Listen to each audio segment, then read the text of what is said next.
नमस्कार दोस्तों, मेरा नाम स्वाति है और मैं पिछले 10 साल से पिरामिड ध्यान कर रही हूँ। अभी तक की जितनी भी आध्यात्मिक किताबें पढ़ी है उसमें से एक बेहतरीन किताब है इमॉर्टल टॉक्स। उसके बारे में मैं आप सबको बताना चाहती हूँ।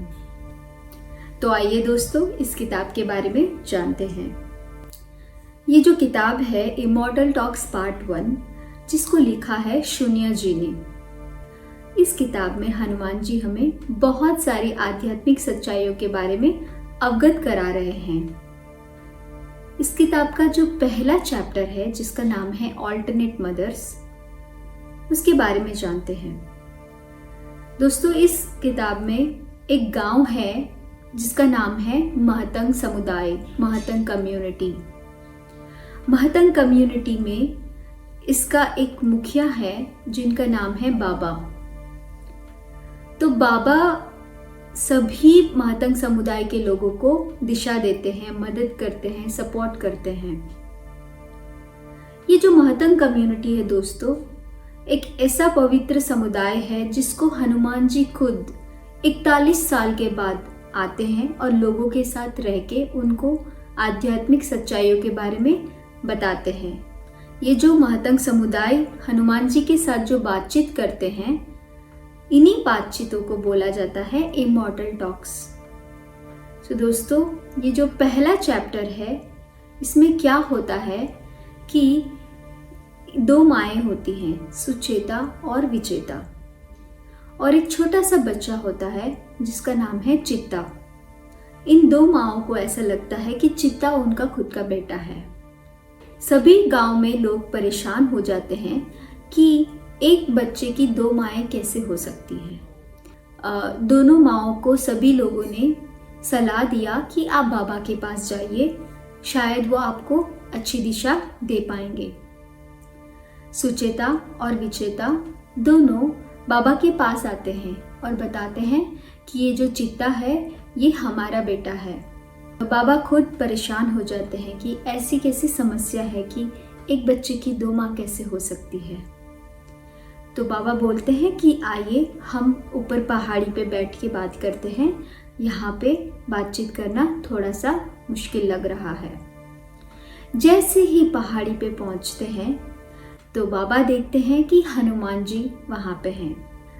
पहली बार 41 साल के बाद हनुमान जी गांव में आए थे। हनुमान जी को देख के बाबा बड़े खुश होते हैं और वो देखते हैं कि ये बहुत ही अच्छा मौका है इस समस्या का समाधान हनुमान जी से जाने।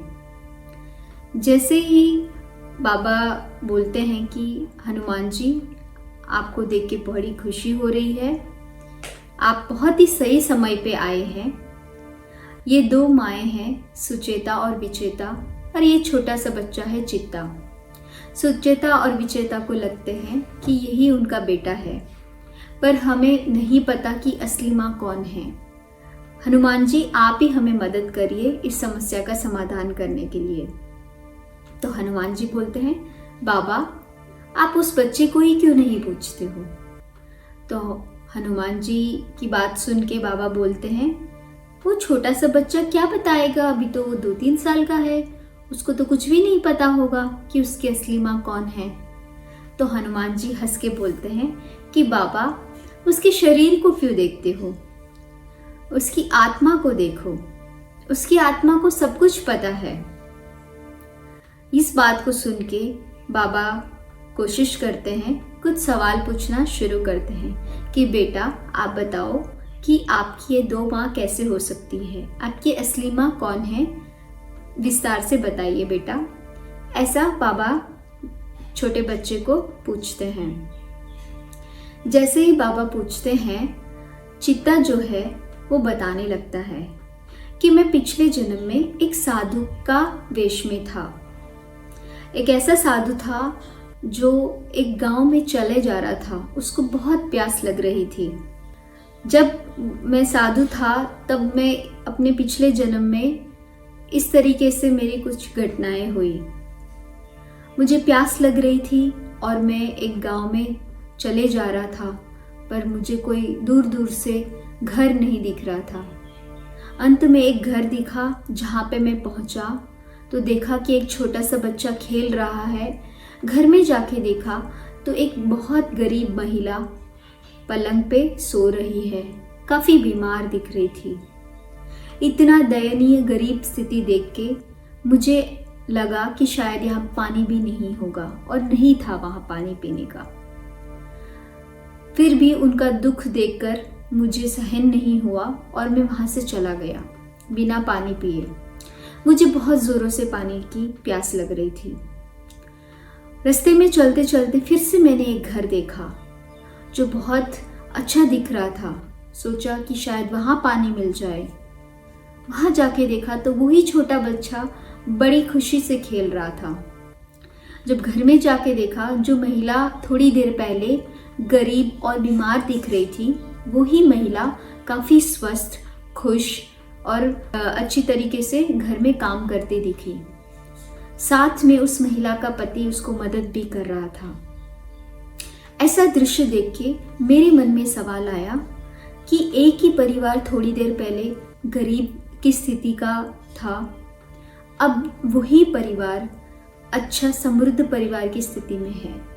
तो ये कैसे संभव हो सकता है? ऐसा सोचते सोचते मैं एक पेड़ के नीचे प्यासा ही मर गया। मृत्यु के बाद मेरी मास्टर्स से बात होती है, तो मैंने मास्टर्स को पूछा कि ऐसा कैसे हो सकता है मास्टर्स, एक ही समय पे दो परिवार, एक सुखी और वही परिवार दुखी परिवार मुझे क्यों दिखा? तब मुझे मास्टर्स ने बताया कि साधु, आपने कड़ी तपस्या करके अपने अंदर इतनी क्षमता पैदा की है कि आप एक स्थिति से दूसरी स्थिति को चुन सकते हो, एक रियलिटी में जाके दूसरी रियलिटी को चुन सकते हो। तब मैंने बताया कि मुझे ये दोनों ही परिस्थितियाँ माया लगती है, मुझे इन दोनों में नहीं रहना है, मुझे मोक्ष की प्राप्ति चाहिए। तब मास्टर्स ने मुझे बताया कि अगर आपको मोक्ष की प्राप्ति चाहिए तो आपको ऐसी विरोधाभास परिस्थितियों में जन्म लेना पड़ेगा। जितना आप विरोधाभास परिस्थितियों में रहोगे उतना ही आपको सत्य के बारे में पता चलेगा और आप मोक्ष की प्राप्ति एक ही जन्म में कर सकते हो। तब मैंने सहमत करके एक ऐसी परिस्थिति चुनी जिसमें विरोधाभासी परिस्थितियां हो। इसीलिए आज मेरी दो माएँ हैं। ये दोनों माओं को लगता है कि मैं उनका बेटा हूँ। यही एक विरोधाभास परिस्थिति है। इस बात को सुन के सभी लोगों को सच्चाई का पता चलता है कि इस बेटे ने जो जीवन की परिस्थितियों का चुनाव किया है, उसी के वजह से ऐसी विरोधाभास परिस्थितियों का सामना करना पड़ रहा है। तो दोस्तों, ये जो पहला चैप्टर है ऑल्टरनेट मदर्स, इससे सबसे बड़ी जो सीख है वो ये है कि हम जितने भी लोग इस धरती पे आते हैं, हमारी परिस्थितियों का चुनाव हम खुद करके आते हैं, और ये जितनी भी परिस्थितियां हम सामना कर रहे हैं वो हमारी आत्मा के विकास के लिए बहुत ही अच्छा है।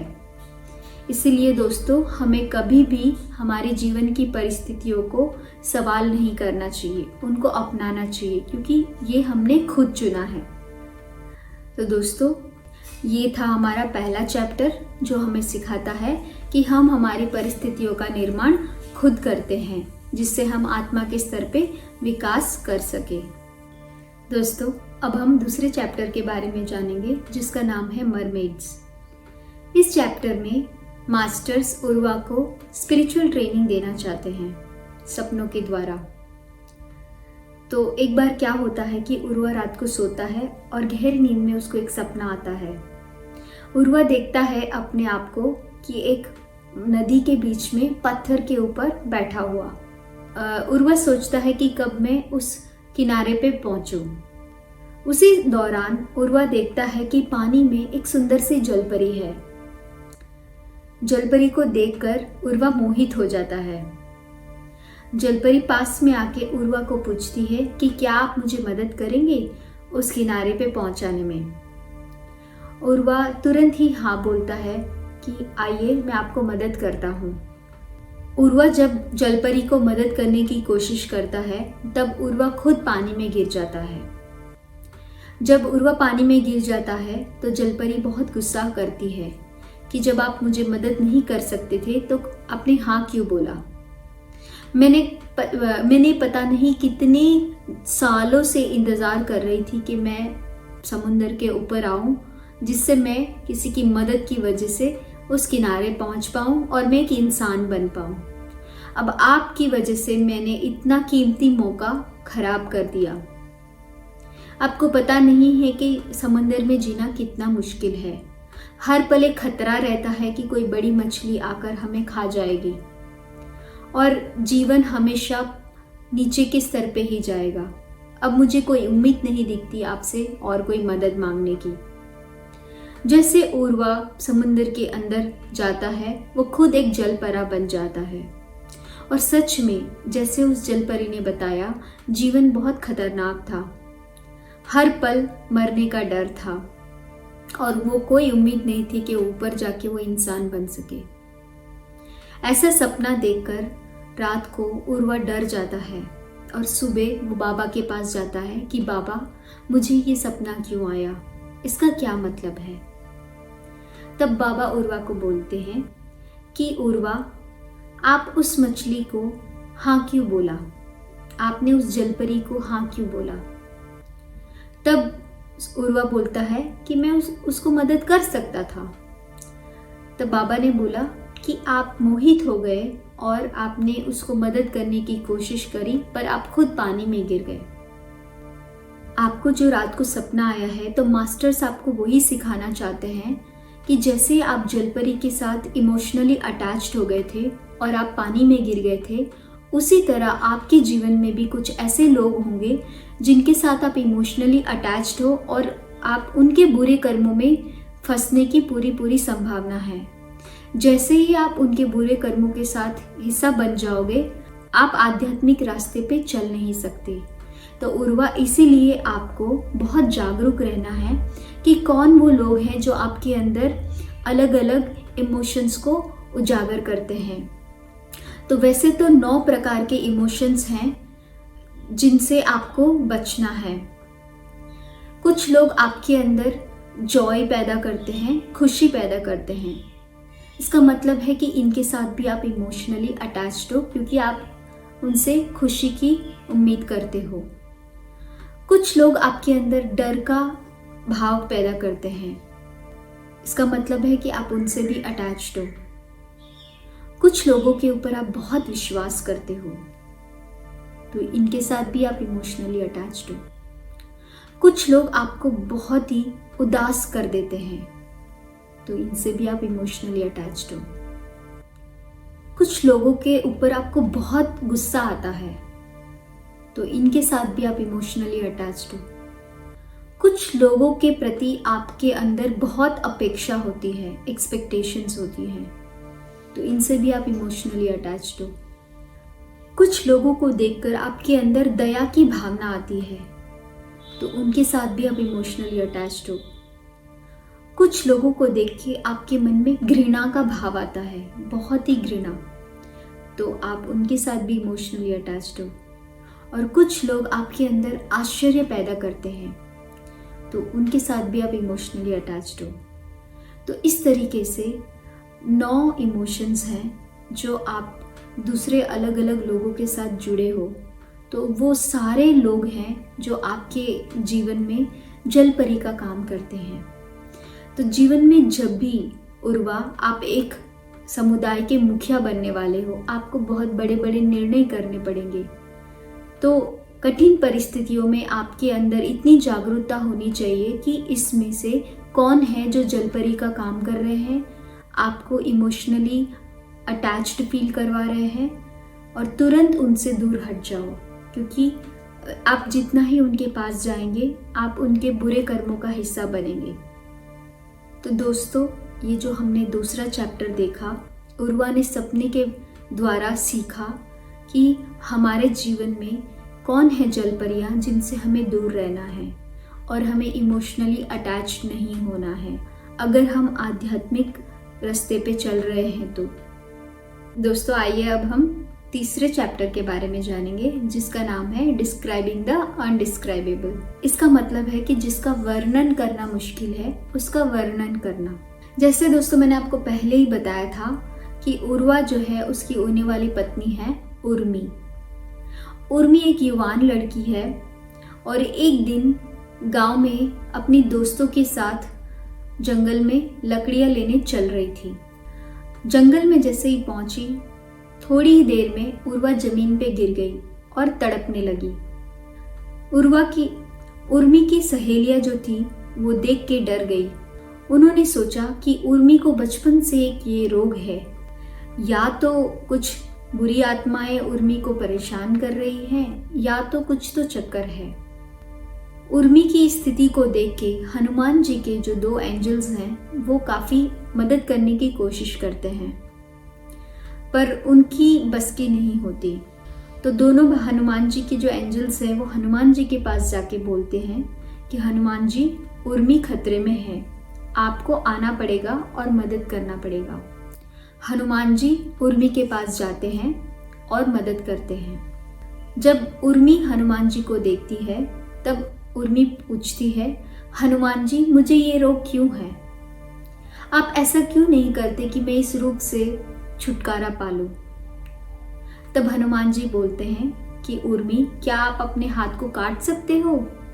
नहीं ना। इसी तरह आप इस रोग को भी इतना आसानी से दूर नहीं कर सकती। आपका ये जो रोग है उसका मुख्य कारण है आपके पिछले जन्मों के कुछ कर्म।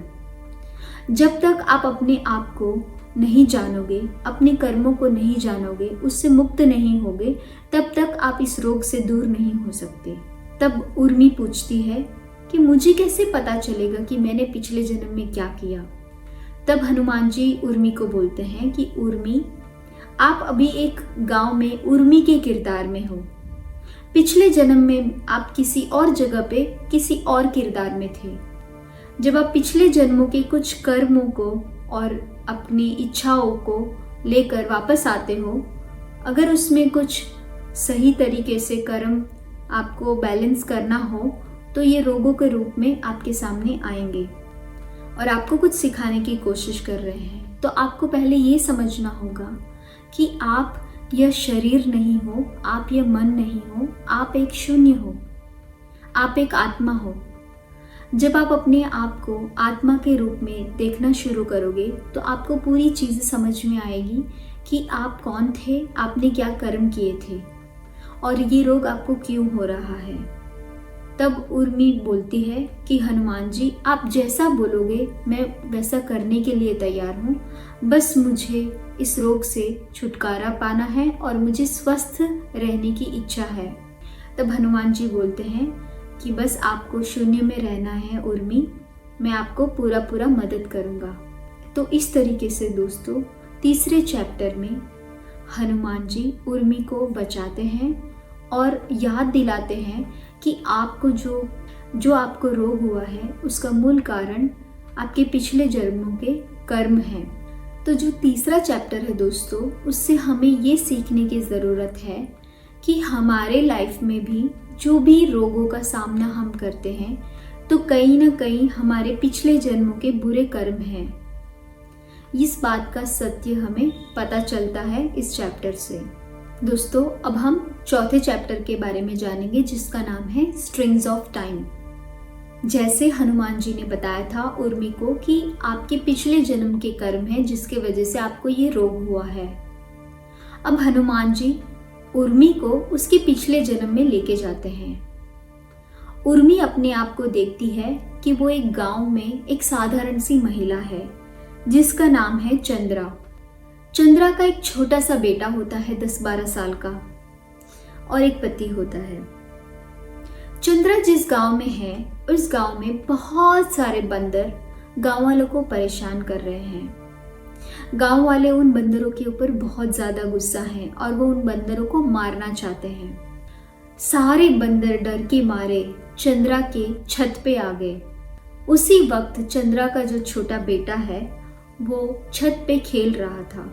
इतने सारे बंदरों को छत पे देख के वो बेटा डर गया और छत से नीचे गिर गया। और मान लो कि वो मर ही चुका था। चंद्रा यह देखकर रोने लगती है अपने बेटे के पास। गांव वालों को ये बात पता चलता है और गांव वाले चंद्रा के घर पे आते हैं। चंद्रा जब गांव वालों को देखती है कि वो बंदरों को मारने आए हैं, तो चंद्रा सभी को निवेदन करती है कि कोई भी बंदरों को ना मारे और सभी लोग घर छोड़ के जाएं। फिर चंद्रा किचन में जाकर कुछ खाने का सामान निकालती है और फटाफट छत पे जाकर बंदरों को खाना देती है। फिर वापस वो नीचे आके अपने बेटे के पास रोने लगती है। यह दृश्य देखकर हनुमान जी जब ध्यान में थे तब वो तुरंत उठ गए और उन्होंने अपने एंजल्स को बताया कि किसी आत्मा ने अपनी दिव्यता को पाया है, वो कौन है उनके बारे में उन्हें बताए। तब भगवान के जो गॉड असिस्टेंट एंजल्स हैं वो बताते हैं कि हनुमान जी, वो तो बहुत साधारण सी महिला है जिसका नाम है चंद्रा, वो गांव में रहती है, वो आपकी पूजा भी नहीं करती, ना ही वो आपकी भक्त है। आपको इतना जानने की ज़रूरत नहीं है, ऐसी तो बहुत सारी महिलाएं हैं जो ऐसा काम करती हैं। तब हनुमान जी ने बताया, नहीं नहीं, ऐसी साधारण बात नहीं है। उसका बेटा मरने की कगार पर है, फिर भी उसने हमारे बंदरों के बारे में सोचा, हमारे बंदरों को खाना दिया। ये एक बहुत ही उच्च कर्म है, उसका सेवा भाव है और हम इतना आसानी से उनको भूल नहीं सकते। हमें चंद्रा के लिए कुछ ना कुछ करना पड़ेगा। तब हनुमान जी के एंजल्स बताते हैं कि उसका बेटा तो मर चुका है, वो तो दूसरी शरीर में जाने की तैयारी कर चुका है, आप क्या करोगे? क्या आप उसके बेटे को जिंदा करोगे? तब हनुमान जी बोलते हैं, हाँ, तो आप तो कर्म सिद्धांत के विरुद्ध में जा रहे हो हनुमान जी, आप मरे हुए को कैसे जिंदा कर सकते हो? अपने मरे हुए बेटे की चिंता न करते हुए बंदरों को खाना दिया, उतना उच्च कर्म किया है चंद्रा ने, इसीलिए मैं उसे मदद करना चाहता हूँ। ऐसा बोलकर हनुमान जी उनके एक साधु होते हैं, उनको चंद्रा के घर तक पहुँचने के लिए निर्देश देते हैं। वो साधु को पता ही नहीं होता कि वो कहाँ जा रहा है, बस वो रास्ते पे चलता रहता है। साधु थोड़ी ही घंटों में चंद्रा के घर पहुंचता है। अब हनुमान जी का उद्देश्य यह है कि कैसे इस बेटे को जिंदा करें।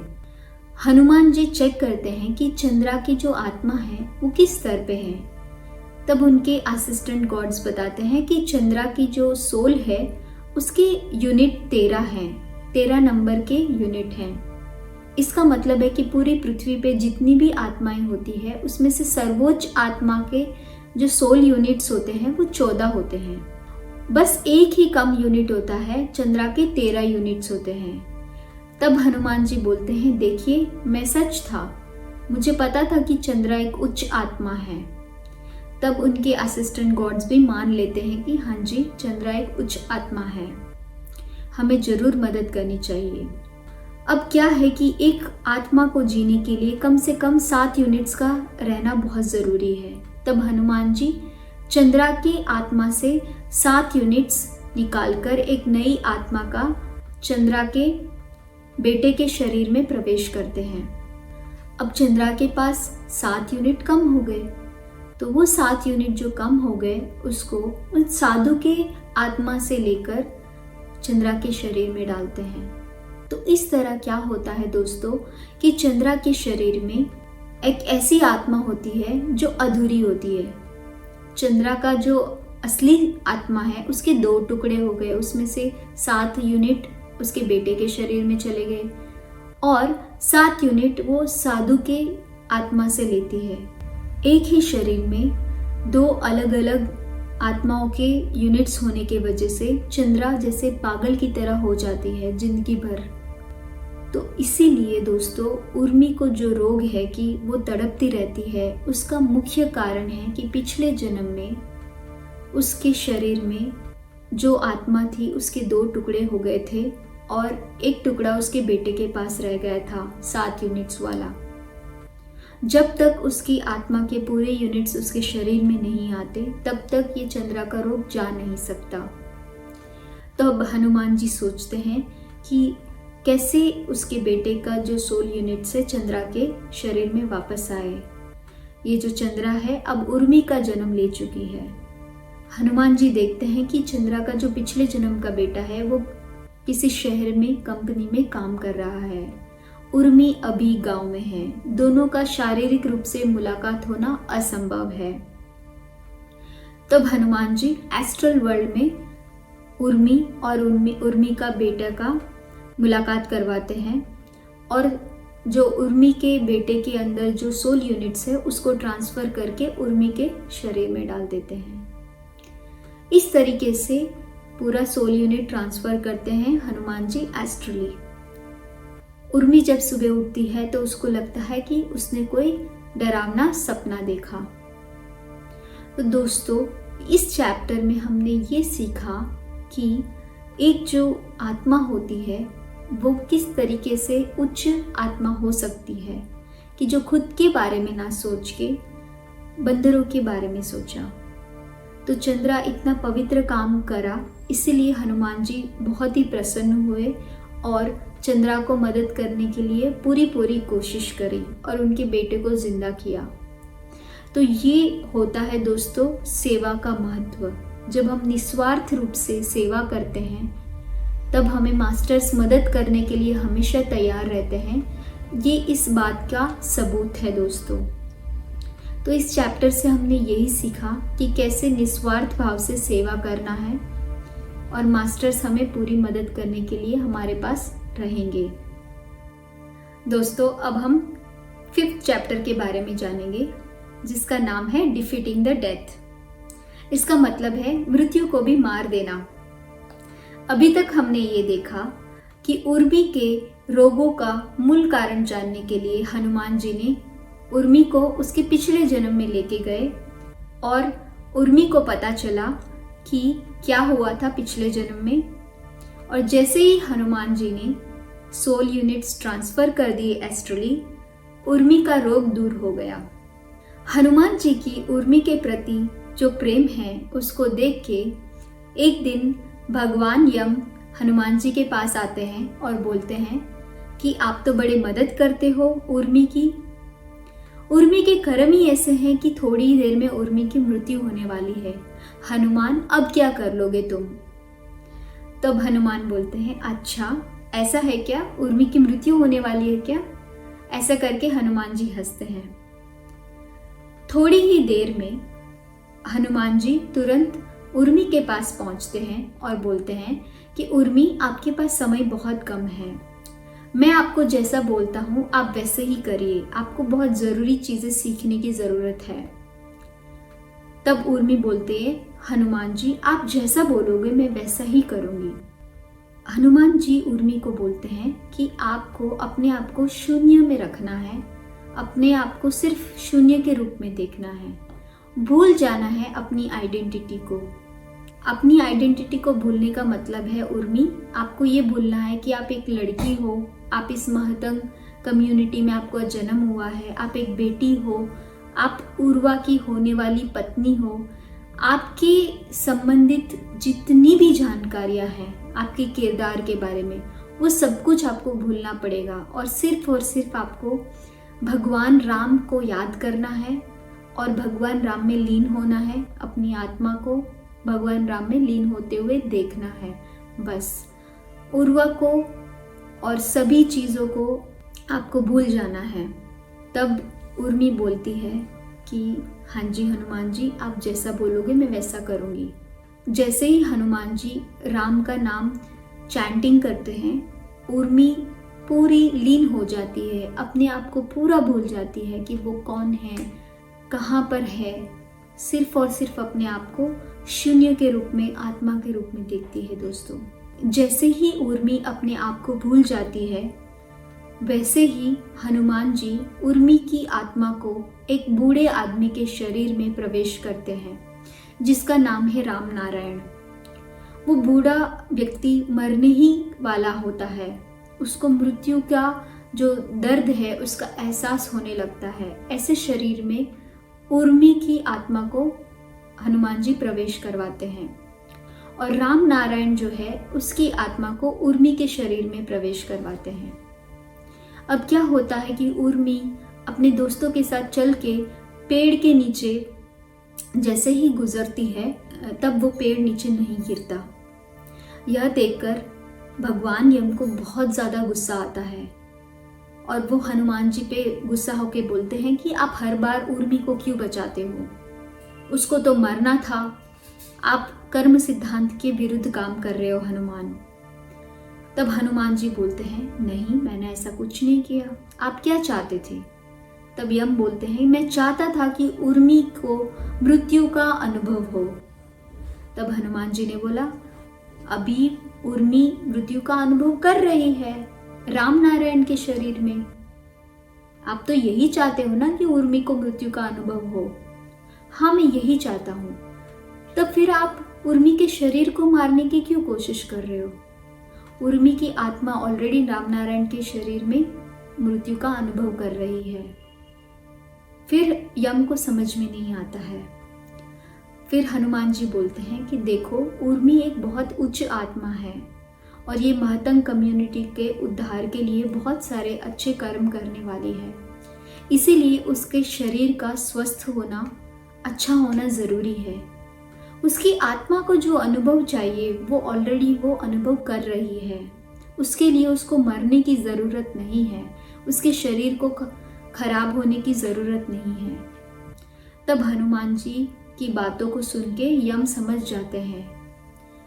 थोड़ी ही देर के बाद फिर से हनुमान जी राम नारायण के शरीर में से उर्मी की आत्मा को वापस लेके उर्मी के शरीर में डालते हैं और राम नारायण के शरीर को उर्मी के शरीर से निकालकर राम नारायण के शरीर में डाल देते हैं। यह मान लो कि उर्मी को एक जैसे बुरा सपना था वैसे याद आता है और वो कुछ भी याद नहीं रखती, उसको लगता है कि उसने कोई बुरा सपना देखा।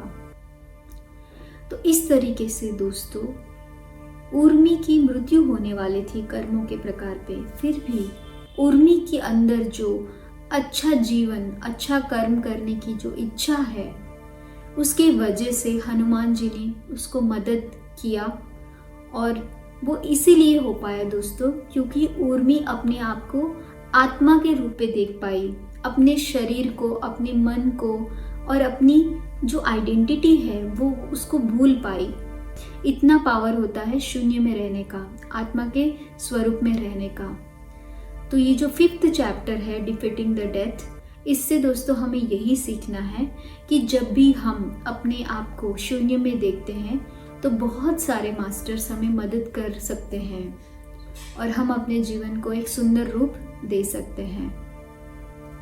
दोस्तों अब हम लास्ट और 6th चैप्टर के बारे में जानेंगे जिसका नाम है कर्स सोल्स। दोस्तों कर्स सोल का मतलब ये है कि श्रापित आत्माएं। अभी तक हमने देखा कि हनुमान जी और बाबा उर्वा और उर्मी को स्पिरिचुअल ट्रेनिंग दे रहे थे जिससे दोनों ही दंपति इस महतंग समुदाय के अच्छे मुखिया बन सके।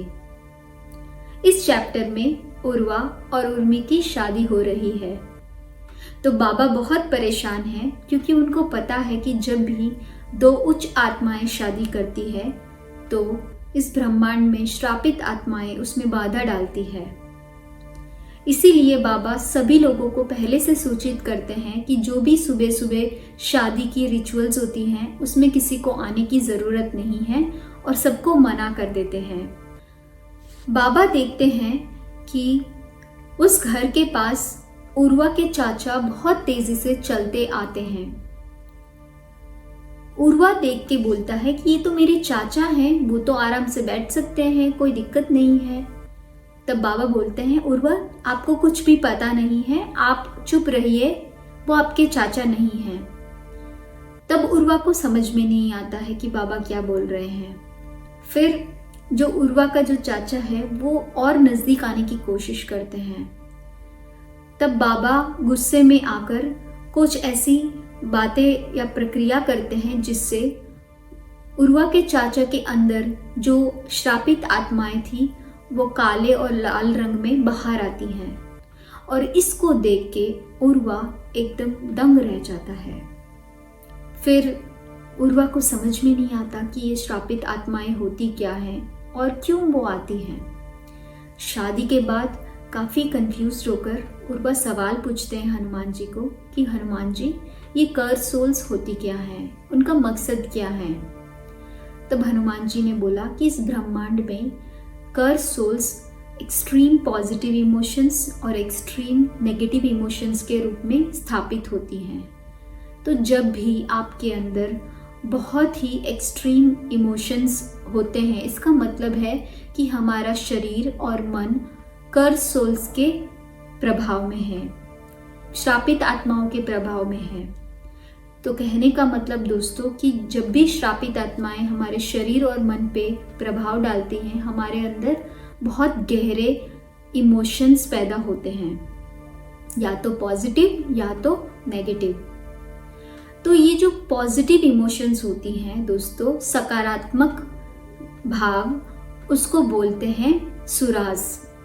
और जो एक्सट्रीम नेगेटिव इमोशंस होते हैं, नकारात्मक भाव होते हैं, उसको हम असुराज बोलते हैं। तो ये सुराज और असुराज के रूप में श्रापित आत्माएं लोगों के जीवन में बाधाएं डालने के लिए आती हैं। हनुमान जी की बातों को सुन के उर्वा को थोड़ा थोड़ा समझ में आता है, पर वो पूरा नहीं समझ पाता। तब हनुमान जी एक उदाहरण देते हैं। मान लो कि दो पति पत्नी मिलकर रात को डिनर कर रहे हैं। जो पति है उसको कभी अचार खाने का पसंद नहीं है। अचानक से एक दिन वो अपनी पत्नी को बोलता है कि जाओ किचन में से अचार लेके आओ, और अचार लेके आने के बाद बहुत ही ज़्यादा अचार लेके वो अजीब तरीके से खाने लगता है। तब हनुमान जी बोलते हैं कि जो व्यक्ति कभी ये काम नहीं करता, क्योंकि उसके अंदर सुरास और असुरास आ चुके हैं उस आपत्ति के अंदर, इसीलिए वो अचार खाकर अजीब तरीके से व्यवहार कर रहे हैं। तो इस तरह हर व्यक्ति के शरीर और मन के अंदर सुरास और असुरास प्रवेश करते हैं और अपना काम वो करते रहते हैं। तब उर्वा हनुमान जी को पूछते हैं कि ये सुरास और असुरास को दूर रखने के लिए और उनसे बचने के लिए हमें क्या करना पड़ेगा। तब हनुमान जी बोलते हैं कि आपके पास 3 तरीके हैं। First, be aware. इसका मतलब है कि पहला तरीका है कि आपको बिल्कुल जागरूक अवस्था में रहना है। जैसे मान लो कि आपके अंदर सैडनेस की इमोशन है, आप लगातार उदास रह रहे हैं, इसका मतलब है आपको जागृत रहना है कि आपके अंदर असुरास आ चुके हैं, नेगेटिव इमोशंस आ चुके हैं। आपकी ये जागरूकता है कि यस, आपके अंदर असुरास आ चुके हैं। बस इतनी जागरूकता ही काफ़ी है इनको आपके शरीर से दूर भगाने के लिए। कभी कभी आपके साथ जो लोग बातचीत करते हैं उनके अंदर भी सुरास और असुरास रह सकते हैं। फॉर एग्जाम्पल, आपका कोई दोस्त हो जो हमेशा आपको कंप्लेन करता हो, इसका मतलब है कि वो व्यक्ति के अंदर भी सुरास या असुरास आ चुके हैं। तो इसीलिए वो लगातार आपके साथ कंप्लेन कर रहा है।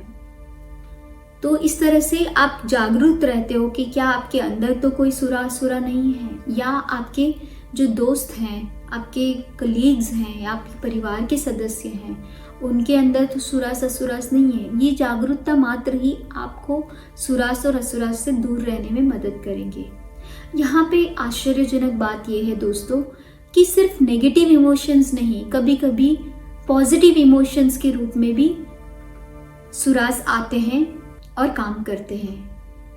तब उर्वा सवाल पूछता है कि नेगेटिव इमोशंस तो मैं समझता हूँ कि असुरास खराब है, पर पॉजिटिव इमोशंस में क्या प्रॉब्लम है, वो तो सुरास हैं। तब हनुमान जी बोलते हैं कि सुरास और असुरास दोनों ही पार्टनरशिप में काम करते हैं। पहले पॉजिटिव लगेगा, फिर वो कंप्लीटली नेगेटिव की तरफ आपको लेकर जाएंगे। इसलिए हमें पॉजिटिव इमोशंस या नेगेटिव इमोशंस दोनों से दूर रहना है, हमें निर्गुण स्थिति में रहना है, न्यूट्रल रहना है। तब उर्वा को पूरी बात समझ में आती है। फिर हनुमान जी दूसरा तरीका बताते हैं जिसको बोलते हैं रिफ्यूज। रिफ्यूज का मतलब है मना कर देना। कभी कभी सुरास और असुरास हमारे मस्तिष्क पर ऐसा प्रभाव डालते हैं कि हम पूरी दुनिया को बहुत छोटे से दायरे में देखते हैं। हमारी दुनिया को देखने की दृष्टि बहुत छोटी हो जाती है। इसीलिए हमारी जैसी दृष्टि वैसी सृष्टि, तो हमारी नज़रिया भी बहुत छोटा हो जाता है दोस्तों। हम दुनिया को एक छोटे रूप में देखते हैं, जैसे कि मान लो कि जीने की कोई आशाएं नहीं है, कोई संभावनाएं ही नहीं है, कोई पॉसिबिलिटीज ही हम नहीं देख पाते हैं। उस वक्त आपको ये सत्य जानना होगा कि इस दुनिया में अनंत पॉसिबिलिटीज हैं। आपकी सृष्टि बहुत ही बड़ी है, आपको इतना छोटा सोचने की ज़रूरत नहीं है। तो बहुत बार ये सुरास और असुरास हमारी दुनिया को छोटा बना देते हैं, हमारी देखने की दृष्टि छोटी कर देते हैं। तब आप जब मना कर देते हो कि नहीं, मैं इस चीज़ को मानने के लिए तैयार नहीं हूँ, तब भी सुरास और असुरास आपके ऊपर प्रभाव नहीं डाल सकते। तीसरा तरीका है प्रेयर, प्रार्थना करना। जैसे कि दिन की शुरुआत हो, किसी हफ्ते की शुरुआत हो या किसी महीने की शुरुआत हो, उस समय आप फूल और पत्तियों को लेकर प्रभु की प्रार्थना करते वक्त आप ऐसा प्रार्थना करो कि हे प्रभु, मेरे अंदर जितनी भी नेगेटिव मेमोरीज हैं और पॉजिटिव मेमोरीज हैं, इसका मतलब नेगेटिव यादें हैं, नकारात्मक यादें हैं और सकारात्मक यादें हैं, जो दोनों ही मेरे अंदर इमोशंस को पैदा करती हैं। ये मेमोरीज को भगवान मैं आपको समर्पित करती हूँ। ऐसा जब हम करते हैं तब हमारी आत्मा की शुद्धि होती है और हमें इन यादों से छुटकारा मिलता है। तो जब हम ऐसा करते हैं तब भी पॉजिटिव और नेगेटिव इमोशंस हमारे अंदर नहीं आ सकती दोस्तों। तो इस तरीके से 3 तरीके हैं जिससे हम सुरास और असुरास से बच सकते हैं। तब हनुमान जी की बातों को सुन के उर्वा को पूरी क्लैरिटी आ जाती है कि ये क्या है और क्यों आते हैं।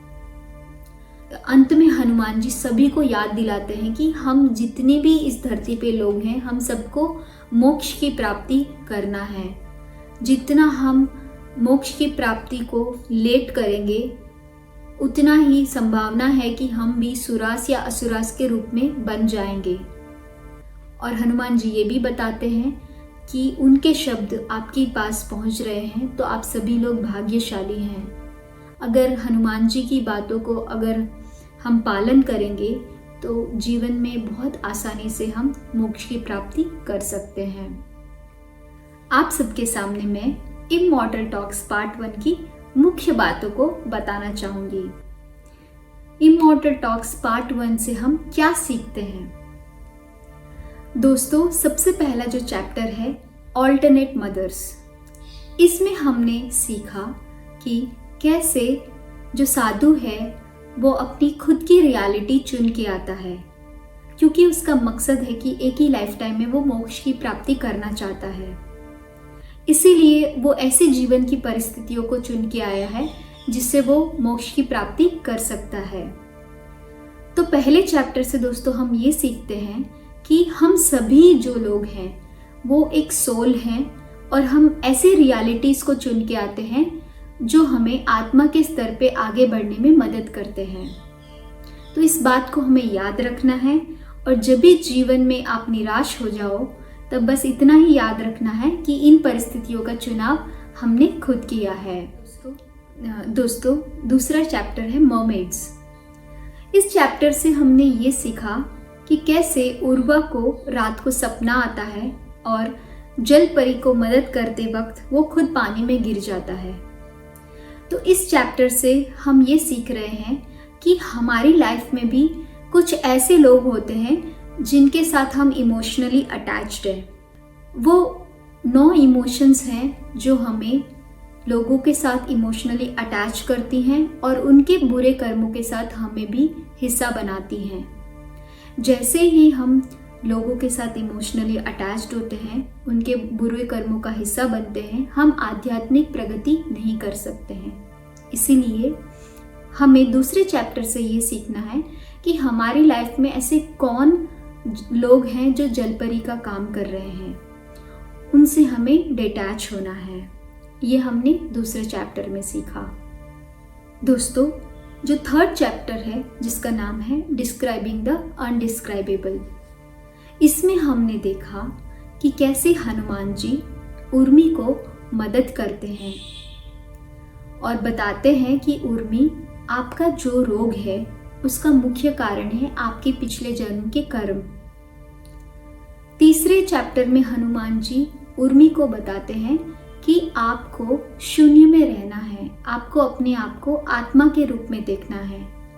जैसे आप अपने आप को आत्मा के रूप में देख पाएंगी, आपको पता चलेगा कि आपके जीवन में ये रोग क्यों आया है और कैसे आप इससे बाहर जा सकते हैं। तो दोस्तों, तीसरे चैप्टर में हम ये सीख रहे हैं कि जो भी हमारी लाइफ में रोग है या कोई भी बीमारी है, उसका मुख्य कारण है हमारे पिछले जन्म के कर्मों।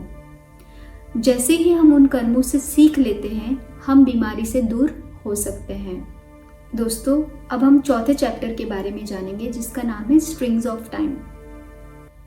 तो यहाँ पे हनुमान जी उर्मी को उसके पिछले जन्म में लेके जाते हैं, जहाँ पे उर्मी देखती है अपने आप को एक गांव की महिला के रूप में, जिसका नाम है चंद्रा।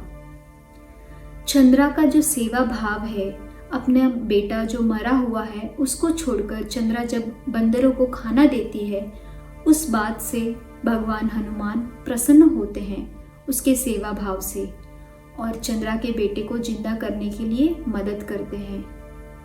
तो जो चौथा चैप्टर है दोस्तों, उससे हम ये सीखते हैं कि जब भी हम निस्वार्थ रूप से सेवा करते हैं तो कैसे भगवान हमें मदद करने के लिए तैयार रहते हैं। फिफ्थ चैप्टर है डिफीटिंग द डेथ। इस चैप्टर से हमने ये सीखा कि जब हमारा सोल एक उच्च कर्म करने के लिए आता है, तब मास्टर्स हमें मदद करते हैं। मास्टर्स हमें तभी मदद कर पाते हैं जब हम शून्य की स्थिति में होते हैं। उर्मी जो मरने वाली थी, पर वो हनुमान जी की बातों को याद करके अपने शरीर और मन और अपनी आइडेंटिटी को पूरा भूल जाती है कि वो एक उर्मी है, उस गांव में रहने वाली है, उर्वा की होने वाली पत्नी है, वो एक लड़की है। वो अपने बारे में पूरी बातें भूल जाती हैं, अपने शरीर को भूल जाती है।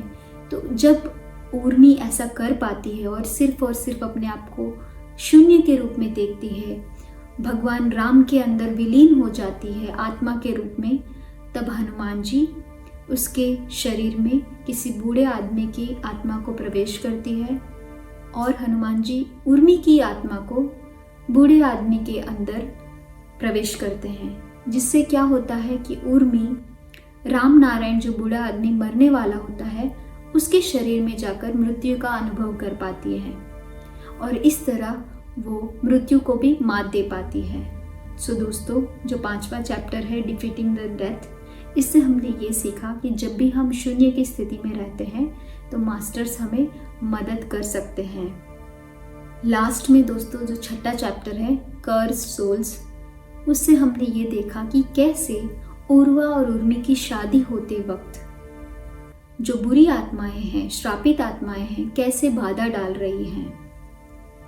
और हनुमान जी ने उर्वा को अच्छी तरीके से बताया कि जो ये श्रापित आत्माएं होती है वो एक्सट्रीम पॉजिटिव इमोशंस या एक्सट्रीम नेगेटिव इमोशंस के रूप में आती हैं। जैसे कि एक्सट्रीम पॉजिटिव इमोशंस, सकारात्मक जो भाव होते हैं उसको बोलते हैं, जो एक्सट्रीम पॉजिटिव इमोशंस सकारात्मक भाव होते हैं उनको सुराज बोलते हैं, और जो एक्सट्रीम नेगेटिव इमोशंस होती हैं, नकारात्मक भाव होते हैं, उनको असुराज बोलते हैं। तो ये सुरा और असुरा श्रापित आत्माएं हैं जो लोगों के जीवन में बाधाएं डालते हैं। तो जो लास्ट चैप्टर है दोस्तों, उससे हमने ये सीखा कि इन श्रापित आत्माएं जो सुरास और असुरास के रूप में आते हैं, उनसे हमें कैसे बचना है।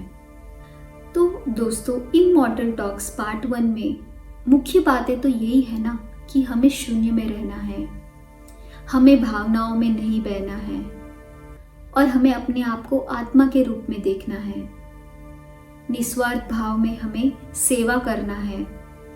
ये जितनी भी बातें हैं दोस्तों, वो तभी संभव है जब हम अपने आप को भूल जाएंगे कि मैं ये शरीर नहीं हूँ, ये मन नहीं हूँ, ये मैं बुद्धि नहीं हूँ, तभी हम अपने आप को आत्मा के रूप में याद कर पाएंगे।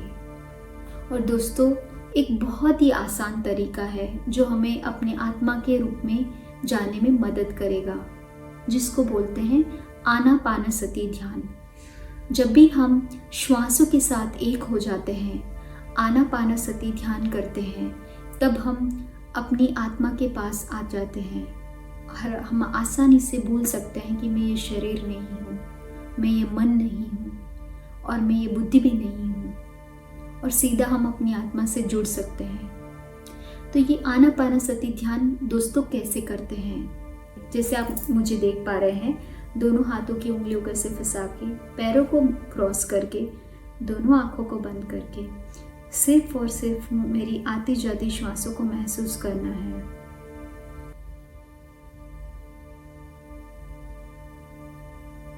शरीर बिल्कुल ढीला रखना है दोस्तों। तो इस तरीके से तो दोस्तों हमें ध्यान करना है, और जब भी ध्यान से बाहर आए तब दोनों हाथों की हथेलियों को ऐसे रख के 5 सेकंड तक ऐसे बाहर आना है। सो दोस्तों, यही बहुत आसान तरीका है जिसको बोलते हैं आनापानसति ध्यान। ये आनापानसति ध्यान दोस्तों कोई भी कर सकता है। 5 साल से ऊपर वाला कोई भी व्यक्ति, 5 साल के बच्चे को 5 मिनट, 10 साल के व्यक्ति को 10 मिनट, 60 साल के व्यक्ति को 60 मिनट एक दिन में कम से कम करना है। ज़्यादा से ज़्यादा एक व्यक्ति कितना भी देर ध्यान कर सकता है, उसकी कोई लिमिट नहीं है। ये मैंने आपको बताया कम से कम ध्यान कितना करना चाहिए। जैसे कि मेरी उम्र 31 साल है, तो मुझे एक दिन में कम से कम 31 मिनट तक आंखें बंद करके अपनी श्वासों पे ध्यान देना है दोस्तों। मैं ये ध्यान दोस्तों कभी भी कर सकती हूँ, सुबह, दोपहर को, शाम को, जब भी मुझे टाइम मिले। मैं कोई भी जगह पे कर सकती हूँ, जैसे मान लो घर में, ऑफिस में, बस में, ट्रेन में, फ्लाइट में, सफ़र में, जहाँ पे भी मैं आराम से बैठ के बिना कोई डिस्टर्बेंस से ध्यान कर सकती हूँ। सो दोस्तों, ये बहुत ही आसान तरीका है, आप ज़रूर कोशिश करिएगा। कम से कम एक 41 डेज़ का चैलेंज लीजिएगा। 41 दिन तक आप इस ध्यान साधना को प्रैक्टिस करिए, और मुझे आशा है कि आपको बहुत ही अच्छा लगेगा। इस बात के साथ मैं आप सबसे अलविदा लेना चाहती हूँ। धन्यवाद। हरियाणा देश हमारा, जहाँ